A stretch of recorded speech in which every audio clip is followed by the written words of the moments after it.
Салям, салям, с вами учитель казахского языка Дошан Андарбекул. И сегодня второй урок нашего курса казахский язык за 2 недели. В первом уроке мы говорили, что чтобы разговаривать на казахском языке, особо не нужны много правил.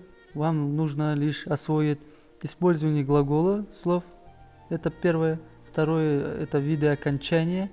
Третье – это использование суффиксов. Все, 3 правила. И мы в тот раз в первом уроке начали использовать, как использовать слова глаголы в 3 времени. И домашнее задание я вам задавал то, что разобрать слово «же» в этих 3 времени. Вот написал я пример, посчитайте, напишите, сейчас я нажму на клавиатуру и появится правильный ответ. И вы проверите свои ошибки или достижения. Все, нажимаю на правильный ответ. Так вот оно, правильный ответ. Посмотрите, если у вас есть ошибки, исправьте. Если нету ошибок, то я вас очень поздравляю, потому что, знаете, освоив эту схему, это самая тяжелая и нужная схема. Так что, если кто-то освоит эту схему, то это уже половина, почти 50% успеха к изучению казахского языка. Теперь сегодняшняя тема урока – это вопросительная форма. Вопросительная форма бывает у нас с помощью интонации и с помощью местоимений. На русском языке вы можете сказать просто так. То есть в настоящее время, например, ты читаешь, да, или ты смотришь, вы просто ставите вопросительную форму, вопросительный знак. В казахском языке, когда интонация ставится, нужны использовать союзы и причастие, да?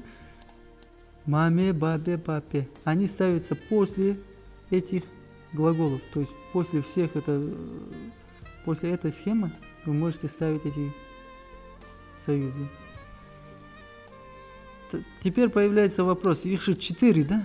4. Который из них выбрать? Во-первых, если слово ваше твердо заканчивается, то есть если твердое окончание, да, слог, то выбираете твердую форму. Если мягкий, мягкий.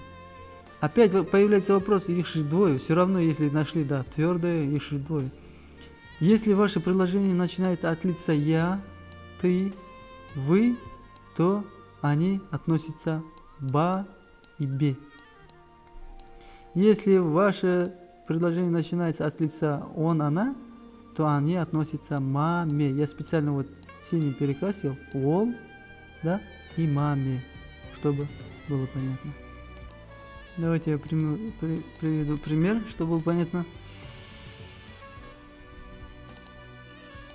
Например, сен, ты, ал это взять, ты берешь деньги.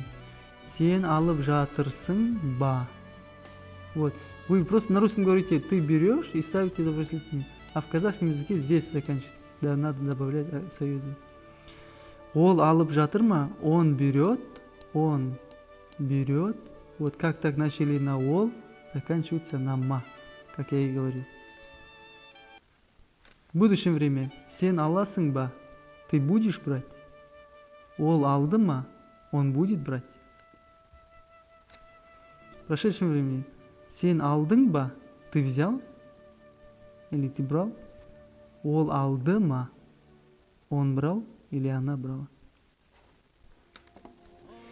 Теперь вторая форма – это задавать вопросы с помощью местоимений, вопросительных местоимений.